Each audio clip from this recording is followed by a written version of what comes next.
핑크색 장미를 좋아하는 유미, 왠지 행복한 기분을 들게 해서 엄마를 따라 그린 핑크색의 손톱, 이불은 부드럽고 꽃향기가 나고 욕실에는 향기로운 샴푸 냄새, 린스 냄새. 하지만 그 소녀의 깊숙한 곳, 욕실의 한켠에는 악어가 잠들어 있어. 오늘 네 먹이로 주면 딱 좋을 놈이 있었는데 어차피 딱딱해서 맛도 없었을 거야. 괜찮아. 걱정 마. 너는 나의 스릴과 서스펜스니까.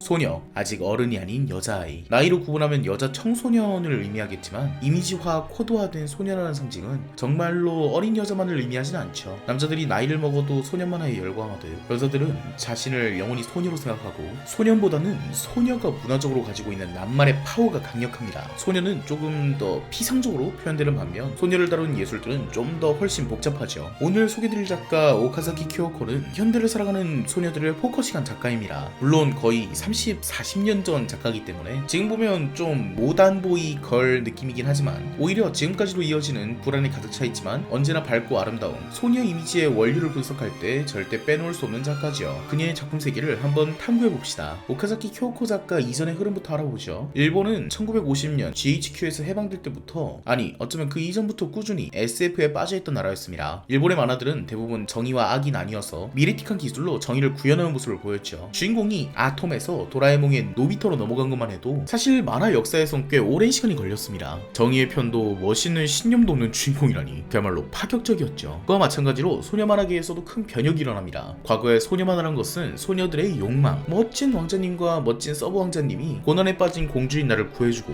함께 행복하게 살았으면 좋겠다 라는 내용이 대부분이었죠. 소녀 만화의 주인공이 영웅에서 소시민으로 전락하듯 소녀 만화의 주인공이 공주에서 소시민으로 가는 것도 너무나 당연한 수순이었습니다. 그 변혁을 이끌어낸 것이 바로 쇼와 24년조 혹은 꽃의 24년조라고 불리는 소녀 만화가들. 그녀들은 소녀 만화를 단순한 왕자와 공주가 만나서 행복하게 사는 이야기에서 벗어나서 여자들의 불안, 공포, 존재적 고뇌, 슬픔 등등 우리가 더 공감할 수 있고 어쩌면 보기에 찝찝한 부분들까지 소재로 동원했습니다. 여자란 존재가 공주님이라는 구식 프레임에서 탈출하는 순간이었죠. 그와 함께 1980년대로 이어지면서 소녀 만화는 청년 만화가 되고 소녀 만화는 24년조의 유지를 받들며 만화계에 뉴웨이브라는 운동이 불기 시작합니다. 그들은 더 이상 영웅과 공주에 대한 이야기를 하지 않고 아련한 과거의 추억에 대한 이야기나 동시대성을 확보한 불안 등을 노래하기 시작했어요. 그 중에 가장 도발적인 작가가 바로 오늘의 주제인 오카자키 키요코입니다. 그녀는 아예 소재를 여성으로 고정시켰어요. 제가 이전에 이야기한 적이 있었죠. 이야기 속 여성의 이미지의 원류는 마녀 아니면 공주라고. 자라면서 선악 개념이 좀 흐릿해지기 시작하면 성녀 아니면 창녀로 분화되기 시작한다고. 아까 쇼와 24년조 이야기를 하기도 했었지만 그래도 그 이전까지는 어느 한쪽으로 여성 캐릭터를 파악할 수 있었던 예전과는 달리 오카자키 키요코는 여성을 단순하게 정의할 수는 없는 존재로 만듭니다. 가령 오늘 서두에 나온 작품 핑크는 그녀의 작품 인생 초창기에 발표한 작품인데요. 이 작품의 주인공 유미부터가 어느 하나로 확실하게 구분할 수가 없습니다. 그녀는 일단 욕망을 불러일으키는 존재, 창녀에 가까운 것 같은데요. 아니 그냥 리터럴리 그대로 창녀죠. 왜냐하면 그녀는 아르바이트로 몸도 팔거든요. 딱히 그거에 죄책감을 느끼는 위인도 아닙니다. 관계를 한 뒤에 끔찍하게도 훈계를 늘어놓는 유미의 손님을 보고 한 발 뺀 주제에 누굴 가르치려 들어? 라고 말하는 걸 보면 입도 좀 험한 것 같네요. 그렇지만 그녀를 둘러싼 모든 것은 공주님 같습니다. 핑크색으로 가득한 그녀의 집, 좋은 냄새가 나고 폭신해 보이는 이불, 취향도 말 그대로 소녀틱하죠. 게다가 마음씨 역시 착합니다. 자기와 관련된 사람이라면 웬만해선 도움을 주려고 하고 자기 엄마에 대한 그리움을 언제나 간직하고 있는 천진난만한 소녀 그 자체입니다. 하지만 단순히 몸을 팔 뿐 착한 여자라고만 보긴 어려울지도 모르겠어요. 그녀는 못된 것을 보면 묘한 흥분감을 느낍니다. 멀쩡해 보이는 남자 대학생이 동네 서점에서 뭔가를 훔치는 걸 보고 기분이 상당히 좋아지기도 합니다. 근처에서는 할망구네 푸들이 짖길래 유미의 악어에게 먹이는 의붓동생을 보고도 재미있다 라면서 즐겁게 쳐다보기도 합니다. 좋은 사람이 되려는 욕망도 없어 보입니다. 좋은 사람이었던 자기 엄마는 그리워하면서도 그래서 죽었어, 좋은 사람은 빨리 죽거든 이라면서 자기랑은 선을 그으려고도 하죠. 비밀투성이인 여자입니다. 그럼 질문 6번, 왜 매춘부가 되었는가? 초등학교 6학년 때야. 상대는 선생님이었지. 담임이었어. 거짓말. 아까 질문 3번, 처녀성을 언제 잃었는가에서 작년처럼 고즈섬에설했잖아. 들켰네. 사실만 말하면 재미없잖아. 여자는 원래 비밀이 많은 편이야. 노골적인 상징이죠. 핑크색이 가득한 집 속 축축하고 차가운 악어, 유미란 여자에 대한 사랑이 느껴집니다. 핑크의 유미만 과연 이런 여자일까요? 저번에 리뷰한 헬터스켈터의 리리코도 한번 볼까요? 리리코는 아름다움과 매춘으로 최고의 도시 여자 같은 분위기를 풍기지만 히스테리컬하고 변덕스러우며 부모에게 의존합니다. 리리코 역시 어느 한쪽으로 정의하기 어려운 캐릭터죠. 그녀들은 공주도 마녀도 성녀도 창녀도 아닙니다. 그들을 수식할 전형적인 표현은 없는 것 같습니다. 하지만 저는 그녀들을 왠지 이 표현으로 부르고 맙니다. 소녀라는 표현으로요.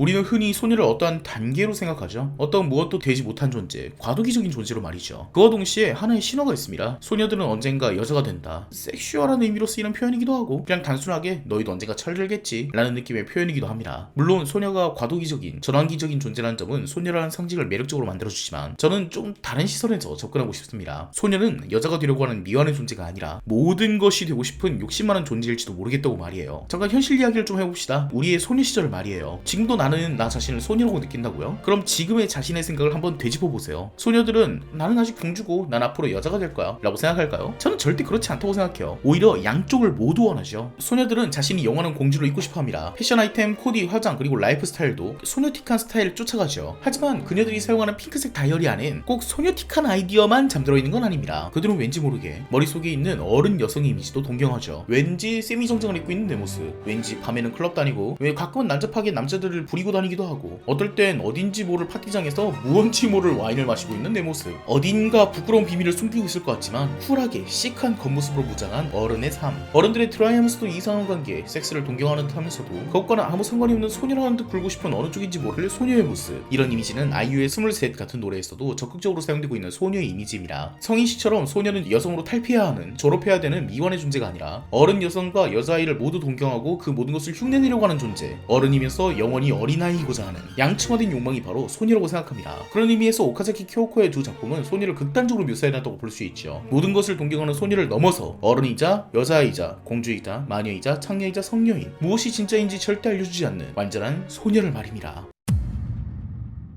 오카자키 쿄코의 작품에서는 섹스가 많이 나옵니다. 섹스와 소녀, 참 잡혀갈 것 같은 말인 동시에 사춘기가 무엇을 뜻하는지를 생각하면 절대 떼놓을 수 없는 두 제재이기도 합니다. 가장 흔한 이미지는 소녀라는 것은 섹스를 통해서 졸업한다는 이미지지만 그것은 너무 대놓고 모든 작품들에서 부정되고 있기 때문에 오카자키 작가의 것으로 굳이 예시를 들 필요도 없을 정도입니다. 유미와 리리코는 당연하다는 듯이 매출을 하고 있지만 그녀들은 자기 스스로를 누구보다 소녀라고 생각하죠. 영원히 어른이 되지 않는 존재인 것처럼 말이에요. 그러니까 이 두 사람은 여자에게 섹스란 아무것도 아니다 라는 듯한 주제의식을 갖고 있어요. 오히려 유미나 리리코를 보면 이런 느낌이 들기도 하죠. 저번 헬터스켈터 리뷰 때도 말했던 얘기지만 아름다운 여자가 태어나서 상품화되는 게 일종의 숙명과도 같이 벗어날 수 없는 일이라면 뭐하러 제일 비쌀 때 팔지 않는 거지? 라는 양 구는 캐릭터들이기도 합니다. 돈 준다는데 뭐. 물론 유미와 리리코는 몹시 비현실적인 캐릭터이기 때문에 그녀들은 일종의 이상향처럼 묘사된 것 같고 조금 더 소녀에게 섹스란 무엇인가를 이야기하는 건 지오라마 보이 파노라마 거리에 있다고 봅니다. 이 작품은 조금 더 정석적인 보이미스러울 장르이고 주인공도 소녀라고 불렀을 때 전혀 어색함이 없는 진짜 소녀 하루코예요. 그런 하루코는 케니치를 못내 짝사랑하고 있다가 여차저차해서 둘이 사랑을 나눈 장면으로 태어나게 되는데 그토록 그려왔던 그녀의 첫 경험, 케니치가 다른 여자와 관계를 한다는 것만으로도 질투와 짜증으로 밤을 지새우고 심지어는 케니치가 자신을 잘 모른다는 사실에 눈물을 흘리면서 고통스럽던 때도 있었는데 하루코는 그토록 원하던 케니치와의 관계에서 왠지 급속도로 마음 한켠이 식어버립니다. 분명 싸구리와 소녀 잡지처럼 시작할 때는 뭐가 됐든 좋은 기분이 든다고 했었는데 막상 들어오고 나서 눈을 감기 전 케니치가 집중하고 있는 모습이 보이자마자 그녀의 마음속에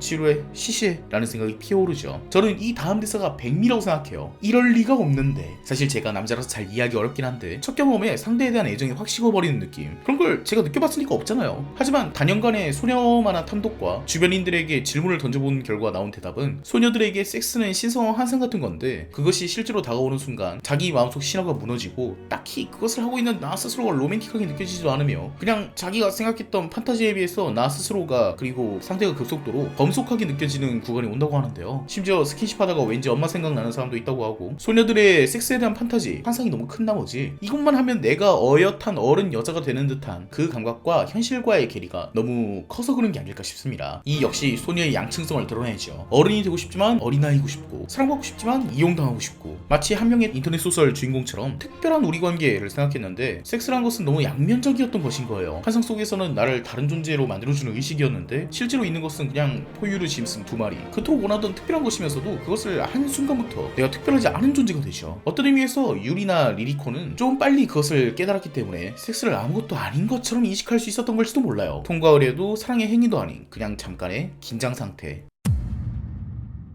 소녀가 양쪽을 모두 동경한다는 것은 반대로 양쪽에 대한 혐오를 합습한다는 거기도 합니다. 성인 여자를 동경하다 보면 평생 공주처럼 살고 싶어하는 여자라는 게 얼마나 하찮은가에 대해서 생각하며 공주를 워너비 삼던 자신과 다른 여자들을 우습게 생각하고 공주를 동경하다 보면 찌들대로 찌든 더러운 여자들이 순수함을 동경하다 못해 미워하는 모습처럼 생각해서 더럽고 추악해진 어른 여자에 대한 혐오를 갖기도 하죠. 소녀가 양쪽을 모두 동경한다는 것은 양쪽을 모두 혐오한다는 뜻이기도 하고 소녀는 성이 통과 의례라는 신화를 학습함과 동시에 성에 과한 기대를 품다가 이도저도 아닌 나로 전락하는 경험을 하게 됩니다. 이미 성을 알아버렸으니까 공주로 돌아갈 수도 없으면서 내가 기대하던 로맨틱하면서 화려한 도시 여자도 되지 못한 자기 자신을 되돌아보게 되죠. 그때 지리멸렬한 시시함 그리고 자신에 대한 현타 그것마저 저는 소녀의 미학이라고 생각합니다. 오카자키 키오코의 대표작 리버스 엣지 지오라마 보이 파노라마 걸에서는 소녀의 첫사랑을 다뤘다면 리버스 엣지는 그 이후를 이야기하고 있습니다. 하루나는 이미 남자친구와 관계를 가졌고 그 이후로 왠지 급속도로 멀어진 채 여전히 사귀고는 있다지만 대면대면한 묘한 관계를 유지하고 있는 상황이죠. 리버스 엣지에서는 유달리 키어가 많이 나옵니다. 물론 헬터 스켈터의 리리코 역시 엽색적 행각으로 동성애 등을 즐기기도 하지만 이 작품에서 퀴어인 야마다나 코즈에는 주인공에게 별세계의 존재처럼 여겨지죠. 무언가 자신보다 성숙해 있으면서도 자신이 모르는 걸 아는 존재처럼 보입니다. 닮고 싶은 존재인 동시에 자신과 분리되어 있는 존재죠. 예나 지금이나 소녀들에게 퀴어는 중요한 문화적 코드였습니다. BL이라는 장르가 지금도 생떼같이 살아있듯이 그들이 퀴어 말 그대로 괴이한 존재에게 끌리는 것은 퀴어에 대한 낭만화 때문일 겁니다. 그렇다면 자신이 아닌 타인 퀴어를 낭만하고 싶어지는 까닭은 역시 반대로 자신의 삶이 지지부진하고 별거 없다고 느껴지기 때문이겠죠. 실제로 하루나는 남자친구인 칸논자키와의 관계 후에 자신이 왜 그런 짓을 했는지도 모르겠고 사실